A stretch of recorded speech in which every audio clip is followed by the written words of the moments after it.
Hello there. Almost every day in the business pages of newspapers, you read about something called business analytics. There are hardly any business leaders in the world who have not heard of this powerful, magical new science. But for a beginner trying to dabble in this world, it could get confusing. Join me as we explore this exciting new science of business analytics to make it less confusing. I am Manipal, and in this unit, I will introduce you to business analytics. Business analytics and the science of generating business insights out of data is one of the hottest areas in business right now. It is also a domain that is extremely short on trained manpower. To put things in perspective, according to McKinsey Global Institute, by 2018, there is going to be a shortage of 1.5 million analysts and managers trained in making data-driven decisions. Evidently, knowledge of business analytics would make for a promising career.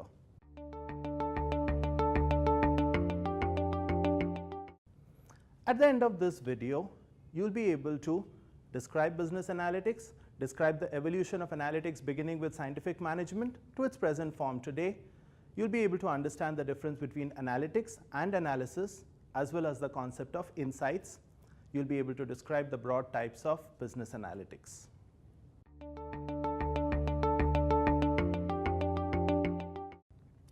So what really is business analytics?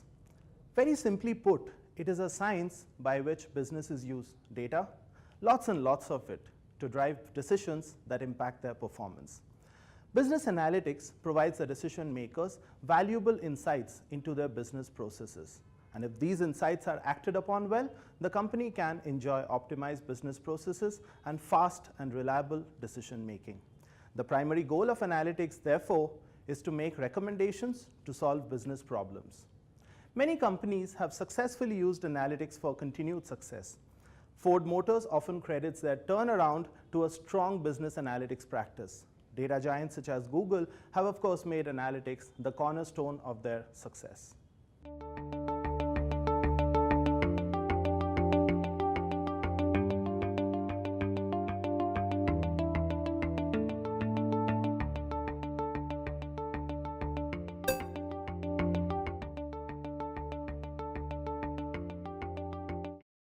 Essentially, business analytics can be thought of as a way to approach the business decision-making process scientifically using a systematic approach. Now, though business analytics is a sophisticated new science, a scientific approach to management isn't something very new. Let's take a look at evolution of business analytics, starting with simple scientific management earlier to today's sophisticated data churning processes. As early as during the 1890s, Frederick Winslow Taylor studied industrial management by collecting data on various activities and then analyzing them to make those activities more efficient. His studies culminated in his book, The Principles of Scientific Management. Business intelligence as we know today was first demonstrated in 1951 by J. Lyons & Co., tea shops in London.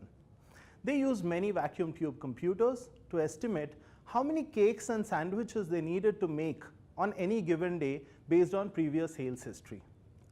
Of course, since then we have come a long way. The amount of data available to businesses today has exploded to mind-boggling levels. There is also tremendous computing power available rather inexpensively that could be harnessed to churn all that data. Managers need to make decisions, and they need to make them fast and with reasonable amount of accuracy. And that is where they can leverage their data using business analytics to help them. Analytics expert Tom Davenport said that the first phase of analytics, which he called Analytics 1.0, continued from the early 1950s till about 2010. This phase was characterized by small volumes of mostly structured data. Analytics was not a core component of the organization's strategy in this stage and was limited to mostly describing what had already happened in the business in the past. The sudden explosion of a huge volume and variety of data led analytics into the second phase, Analytics 2.0, since 2010. With the growth of data, it began to be more unstructured, and therefore the analytical capabilities had to change. organizations began to place much greater importance on business analytics as they began to see the value that they could derive from it. Davenport has also predicted an analytics 3.0 stage, which will be marked by very sophisticated business analytics technology that will help the organization to weave analytics into every part of the business strategy. At this stage, analytics will form the core of the entire business strategy of the organization.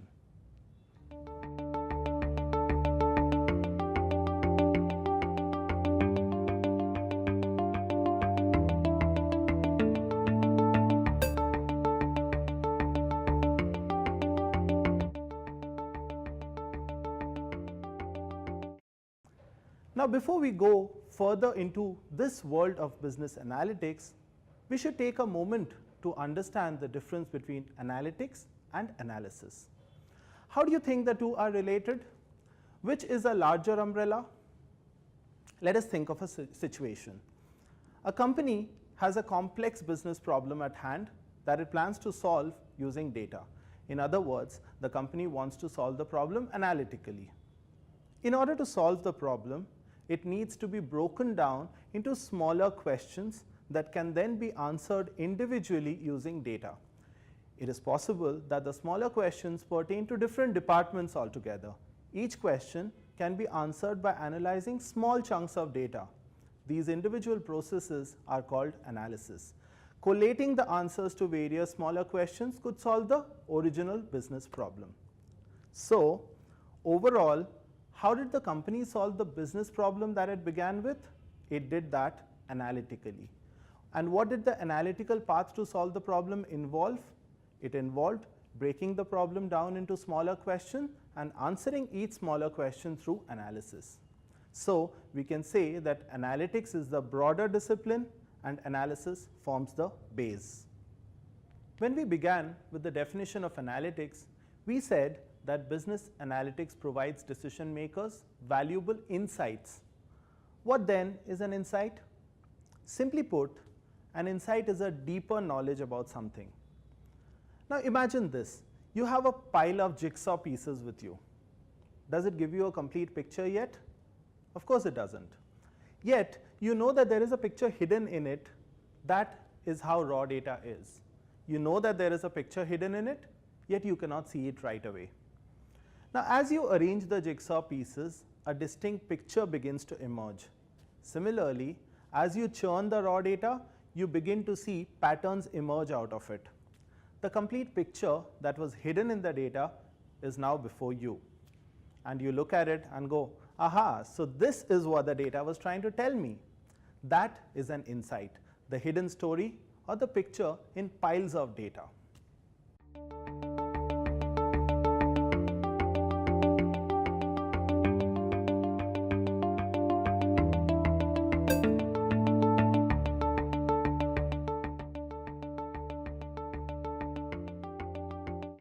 We will now discuss the broad types of business analytics.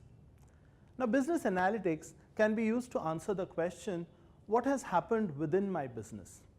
To answer that, a manager can leverage analytics to look at past data, churn it, and come up with meaningful patterns and insights, and create reports that present a picture of what has happened in the business. Since this describes what has already happened in the past, we call it descriptive analytics. The next type, predictive analytics, answers the question, what is likely to happen in my business in the future? This type, therefore, seeks to predict the unknown. Later in this course, in subsequent modules, we shall learn to use forecasting techniques to predict variables in the future. A business leader is also interested in making the best decisions for his business in a given situation. What he needs from analytics, therefore, is a prescription of what to do, not very different from what a doctor provides a patient to recover. This kind of analytics is called prescriptive analytics. It answers the question, so what should I do for my business right now? Let us pause here and try to answer a quick question. A marketing manager has noticed that the company's sales volume rises or falls depending on the amount of advertising money that they spend. For the next year, the manager has planned to spend a certain amount on advertising. What kind of analytics will help him to estimate the amount of sales that the company can expect for the planned level of advertising?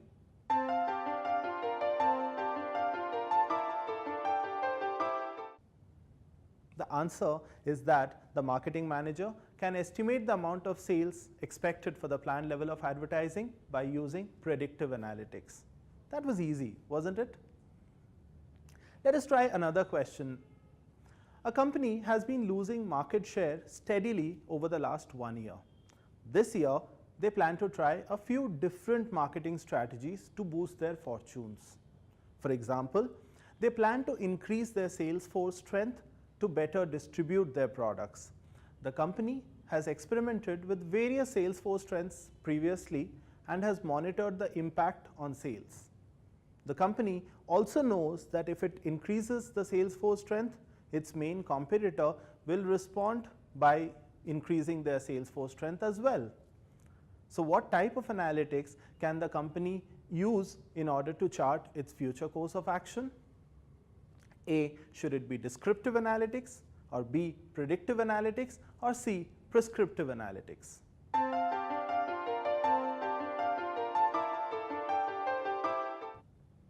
The answer is that the company can chart its future course of action using prescriptive analytics because it answers the question, what should I do for my business right now?